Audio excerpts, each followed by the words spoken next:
Hi everyone, आज की video में देखेंगे फिलोसफी का most important topics concept of God, Hinduism, Judaism, Islam and Christianity. जो ऐसा टॉपिक है जो अगर आप इन 6 टॉपिक को अच्छे से कवर कर लेते हो तो आपके पेपर में 10 से 12 क्वेश्चन काफ़ी आसान और काफ़ी रिपीटेड क्वेश्चन आपको मिलेंगे, जो आज के वीडियो में हम कंप्लीट करने वाले हैं। तो चलिए शुरू करते हैं आज का पहला क्वेश्चन। लेकिन उससे पहले अगर आप बीपीएससी तैयारी 4 स्टेट सेकेंड फेज या झारखंड माध्यमिक आचार्य की तैयारी कर रहे हो तो आपकी जो सिलेबस है, चाहे आपका बीपीएससी हो, स्टेट हो या झारखंड माध्यमिक आचार्य, तीनों का सिलेबस डिफरेंट है एक दूसरे से। और आपके सिलेबस के अकॉर्डिंग आपको नोट्स दिए जाएंगे जिसमें आपको 4000 प्लस क्वेश्चन आंसर व्याख्या सहित रहेगा आपके सिलेबस के अकॉर्डिंग। इससे बाहर कोई क्वेश्चन आपके एग्जाम से बाहर नहीं जाएगा, क्योंकि जो मैंने नोट्स और आपको क्वेश्चन बनाए हुए हैं वो सब आपके सिलेबस के अकॉर्डिंग बनाए गए हैं। साथ में topic wise theory, previous year question answer, जिसके पैटर्न पे आप समझ पाओगे क्वेश्चन का पैटर्न क्या रहता है, क्वेश्चन का लेवल क्या रहता है। साथ में जो बीपीएससी और स्टेट की तैयारी कर रहे हैं कंप्लीट उन्हें 150 मार्क्स का नोट्स मिलेगा, जिसमें आपको GK GS, math, reasoning, language paper BPSC वालों के लिए। जो स्टेट की तैयारी कर रहे हैं उन्हें arts of teaching and other skill complete 150 marks का नोट्स। साथ में आपको मिलेगा फिलोसफी ग्रुप, जिसमें आपको डेली क्यूज और ग्रुप डिस्कशन भी कराया जाएगा। ये सब कुछ मिलेगा सिर्फ और सिर्फ 500 में, जो आप इस नंबर पे कॉल और व्हाट्सएप करके ले सकते हो। जो डेली बहुत सारे बच्चे ज्वाइन कर रहे हैं, अगर आप भी सीरियस हो तो आज ही इस नंबर पे कॉल व्हाट्सएप करके इस अधिक डिटेल ले सकते हो। तो मैंने पहले के वीडियो में, कल या परसों के वीडियो में, मैंने जो भी इंपॉर्टेंट पॉइंट्स थे मैंने मेंशन किए थे, जो आपको नोट्स के अंदर मिल जाएंगे। अगर आपने कल का वीडियो नहीं देखा है, जाकर आप प्लेलिस्ट में चेकआउट कर लेना। मैंने हर एक पॉइंट को क्लियर भी किया हुआ है और उसमें हमने 20 क्वेश्चन कंप्लीट भी कर लिया था। तो जाकर आप उस वीडियो को चेकआउट कर सकते हो। आज हम क्वेश्चन 21 से स्टार्ट करेंगे और आपसे रिक्वेस्ट रहेगा कि अगर आपने अभी तक वीडियो को लाइक नहीं किया तो प्लीज़ सब कोई वीडियो को लाइक कर देना, क्योंकि आपका एक लाइक हमें मोटिवेट करेगा आपके लिए और ज़्यादा इंपॉर्टेंट क्वेश्चन लाने का। अगर आपका कोई टॉपिक हो जो आप चाहते हो उस टॉपिक को हम कवर करें, तो वीडियो खत्म होने के बाद उस टॉपिक का नाम आप जरूर कमेंट बॉक्स में मेंशन कीजिएगा। उस पर हम मोस्ट इंपॉर्टेंट और इम्पोर्टेंट पॉइंट के साथ आपके लिए वीडियो लेकर आएंगे। जो भी आपका फेवरेट टॉपिक हो आप कमेंट बॉक्स में टॉपिक का नाम जरूर सजेस्ट करना।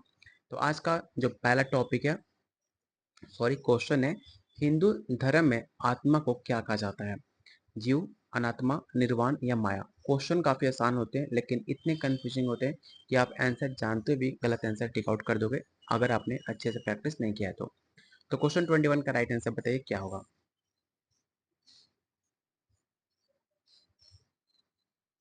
तो क्वेश्चन 21 का जो भी आंसर ए बता रहे हैं उनका आंसर बिल्कुल सही है, कि वे हिंदू धर्म में आत्मा को जीव कहा जाता है जो अमर और पुनः जन्म लेने वाले होते हैं। Option number A. बौद्ध धर्म में अनात्मा का अर्थ क्या होता है? पहला ऑप्शन, अमर आत्मा, कोई अस्थाई आत्मा नहीं। ऑप्शन सी है दिव्य तत्व, या ऑप्शन नंबर डी पुनः जन्म चक्र।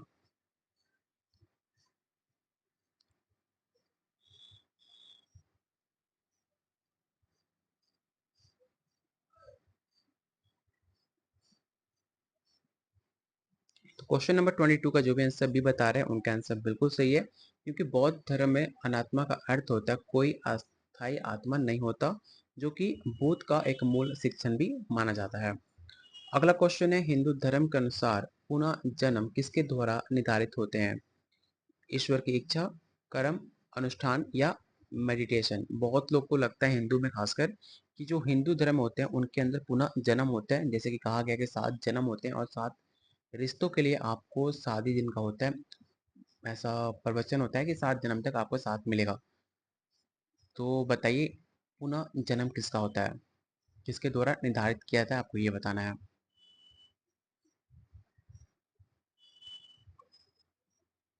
तो इसका राइट आंसर होगा ऑप्शन नंबर बी।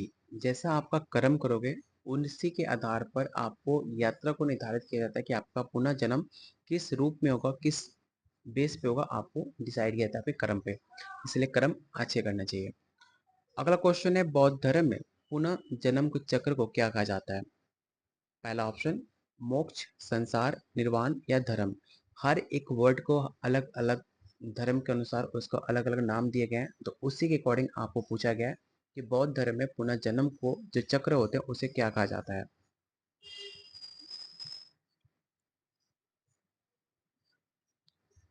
तो याद रखिएगा, इसका राइट आंसर होगा ऑप्शन नंबर बी। बौद्ध धर्म में पुनः जन्म के चक्र को संसार कहा जाता है, जो दुखों से भरा होता है, ऑप्शन नंबर बी। हिंदू धर्म में आत्मा की अमरता की चर्चा कहाँ होती है? भगवत गीता, रामायण, पुराण या वेद?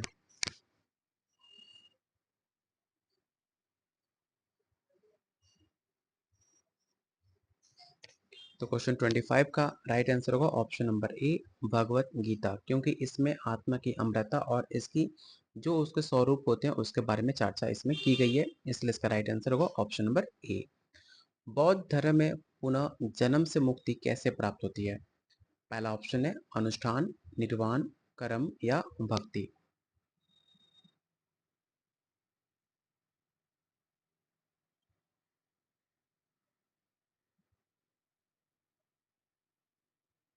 तो क्वेश्चन 26 का जो राइट आंसर होगा ऑप्शन नंबर आपका बी होगा कि बौद्ध धर्म में निर्वाण पुनः जन्म से मुक्ति और दुख का अंत माना जाता है, ऑप्शन नंबर बी। हिंदू धर्म में आत्मा की पुनर्जन्म यात्रा किसके द्वारा प्रभावित होती है? पहला ऑप्शन है माया, धर्म, कर्म या मोक्ष।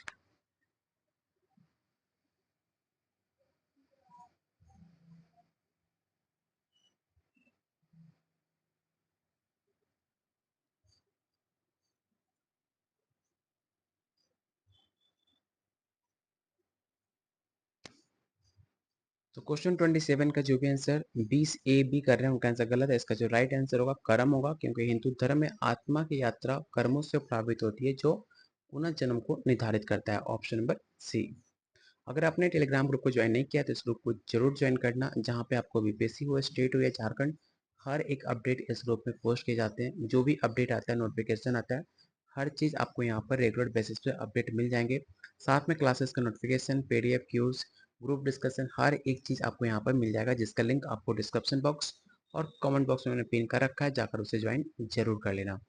अगला क्वेश्चन है बौद्ध धर्म में पुनः जन्म की अवधारणा में क्या शामिल नहीं है? ठीक है, क्वेश्चन में नहीं पूछा गया, इसे अंडरलाइन कर लेना कि in Buddhism the concept of rebirth does not involve अस्थाई आत्मा, कर्म, दुख या अनित्यता।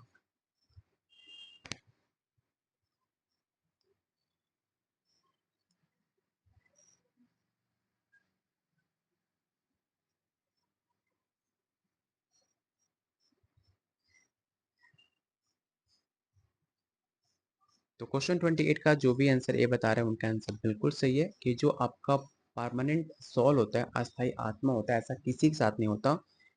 अस्थाई आत्मा किसी के साथ नहीं है, एक टाइम के बाद आपको खत्म हो जाता है। बौद्ध धर्म में पुनर्जन्म में कोई अस्थाई आत्मा नहीं होता, केवल आपके कर्म और आपके चेतना का प्रभाव होता है। इसे याद रखना, ऑप्शन नंबर ए इसका राइट आंसर होगा। कौन सा हिंदू ग्रंथ आत्मा की तुलना अपरिवर्तनीय सत्ता में करता है? उपनिषद, महाभारत, रामायण या पुराण?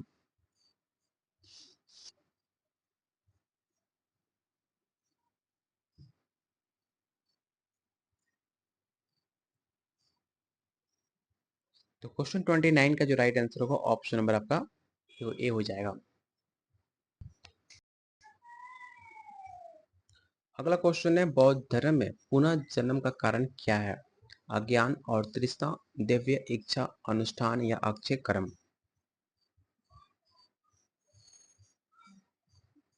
तो याद रखिएगा, बौद्ध धर्म में अज्ञान और तृष्णा पुनः जन्म और दुख के चक्र के कारण माना गया है, ऑप्शन नंबर ए इसका राइट आंसर होगा। अगला जो क्वेश्चन है आपके हिंदुज्म एंड जैनिज्म के आधार पे है, जो कि हिंदू धर्म में ज्ञान के माध्यम से मोक्ष मार्ग क्या कहलाता है? आपने बहुत बार नाम सुना होगा मोक्ष का मार्ग।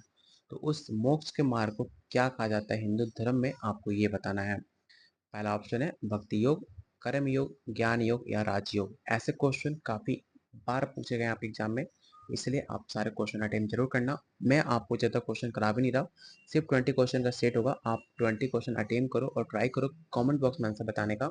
लास्ट में मुझे बताइएगा कि आउट ऑफ 20 क्वेश्चन आपने कितने स्कोर सही किए, जिससे आपको एक ओवरऑल आइडिया मिलेगा कि आपकी तैयारी कैसी है आपके आने वाले एग्जाम के लिए। तो क्वेश्चन 31 का बहुत लोग आंसर सी आ रहा है, तो बिल्कुल आपका राइट आंसर सही है, ज्ञान योग।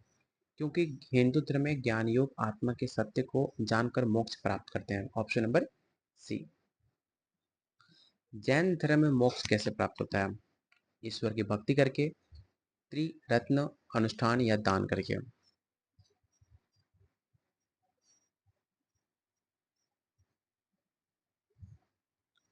तो क्वेश्चन 32 का जो राइट आंसर होगा ऑप्शन नंबर आपका बी होगा, 3 रत्न। वो 3 रत्न कौन कौन से हैं? तो पहला है सद्विश्वास, संज्ञान और सदाचार। ये 3 आपके 3 रत्न हैं जो जैन धर्म में मोक्ष के मार्ग के ऑप्शन बनते हैं। ठीक है, तो ऑप्शन नंबर बी इसका राइट आंसर होगा।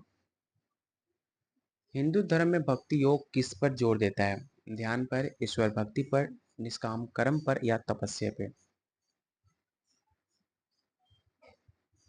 और आपसे रिक्वेस्ट रहेगा, जिन्होंने अभी तक वीडियो को लाइक नहीं किया तो प्लीज़ वीडियो को लाइक आप जरूर करना, क्योंकि आप लाइक करते हो उससे हमें पता चलता है वीडियो को पसंद आ रही है, तो आपके लिए और बेहतरीन क्वेश्चन आने का प्रयास करते हैं।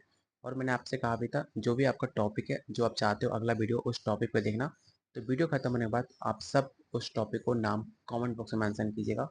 उस टॉपिक से आपने कभी भी यूट्यूब पर या किसी भी किताब में उतना dedicated video plus important question और इंपॉर्टेंट पॉइंट के साथ आपने कहीं नहीं देखा होगा, जो आपको अगले वीडियो में देखने को मिलेगा, जो आप कमेंट बॉक्स में टाइप करोगे टॉपिक का नेम।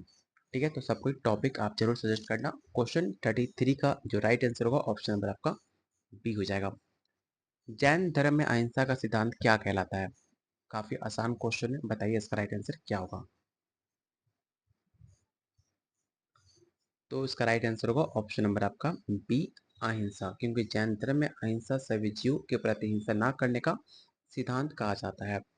हिंदू धर्म में मोक्ष का अंत क्या कहा जाता है? तो याद रखिएगा, हिंदू धर्म में मोक्ष आत्मा की मुक्ति और संसार से आजादी मानी गई है, जो कि राइट आंसर होगा ऑप्शन नंबर बी। जैन धर्म में कर्म की अवधारणा क्या है? इन ऑप्शन को पढ़िए और बताइए क्वेश्चन 36 का राइट आंसर क्या होगा आपके अकॉर्डिंग।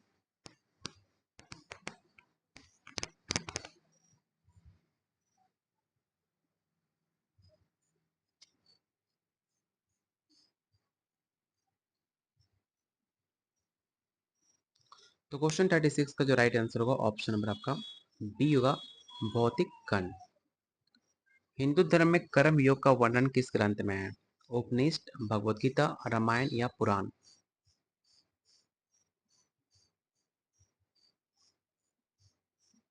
तो क्वेश्चन 37 का जो राइट आंसर होगा ऑप्शन नंबर आपका बी हो जाएगा, भगवत गीता।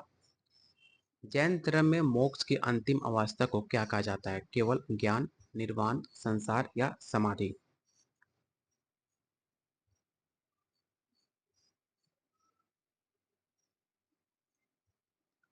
तो याद रखिएगा, जैन धर्म में केवल ज्ञान मोक्ष का अंतिम अवस्था माना गया है, जिसमें आत्मा पूर्ण ज्ञान प्राप्त करती है। तो क्वेश्चन 38 का राइट आंसर क्या होना चाहिए? तो ऑप्शन नंबर ए होना चाहिए। अगला क्वेश्चन है, हिंदू धर्म में राजयोग किस पर केंद्रित है? भक्ति, ध्यान और अनुशासन, कर्म और ज्ञान? तो इसका राइट आंसर होगा ऑप्शन नंबर बी, क्योंकि राजयोग ध्यान और अनुशासन पर केंद्रित माना जाता है, जो कि आत्मनियंत्रण का एक मार्ग भी इसे कहा गया है। तो ऑप्शन नंबर बी। अगला क्वेश्चन आपको बताना है कि जैन धर्म में सत्य की प्रतिज्ञा को क्या कहा जाता है? अहिंसा, सत्य, असत्य या अप्रतिग्रह? तो क्वेश्चन 40 का जो राइट आंसर होगा ऑप्शन नंबर आपका बी होगा, सत्य। जैन धर्म में सत्य प्रतिज्ञा का एक अर्थ है जिसमें सच बोलना और सत्य का पालन करना जरूरी होता है। तो ऑप्शन बी इसका राइट आंसर होगा। अगला जो हम टॉपिक कवर करेंगे वो रहेगा हिंदुज्म एंड क्रिश्चियनिटी। और एक बात, आपने अभी तक लाइक नहीं किया तो प्लीज़ लाइक कर देना, और आप सब कोई टॉपिक के नाम मेंशन कीजिए कि अगला वीडियो किस टॉपिक पर देखना चाहते हो। और याद रखना, जो मैं बोल रहा हूँ कि इससे पहले आपने कभी भी किसी किताब या कोई भी आपने के पास बुक हो या यूट्यूब चैनल हो, जो भी आप टॉपिक सजेस्ट करोगे उस टॉपिक से related top 30 most important question मैं लेकर आऊँगा, इंपॉर्टेंट पॉइंट के साथ, जो आपने कभी भी कहीं नहीं देखा होगा। जो भी आप टॉपिक सजेस्ट करते हो उस पे आने वाले वीडियो आपको वो देखने को मिलेगा। तो सबको एक अपना फेवरेट टॉपिक, जो भी आपको टॉपिक में डाउट है या टॉपिक देखना चाहते हो, सबको उस टॉपिक का नाम आप कमेंट बॉक्स में मेंशन कीजिए।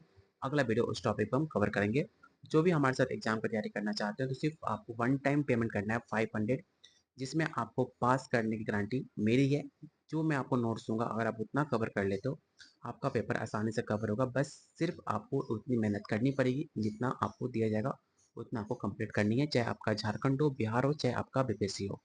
तो लेने के लिए क्या करना है, सिंपल सा आपको इस नंबर पर कॉल और व्हाट्सअप करना है और हमारे साथ आप जुड़ सकते हो। और अगर आप सच में सीरियस हो अपने एग्जाम को लेकर तो मिलते हैं बहुत जल्द अगले वीडियो में और प्लीज़ वीडियो को लाइक और शेयर ज़रूर कर देना।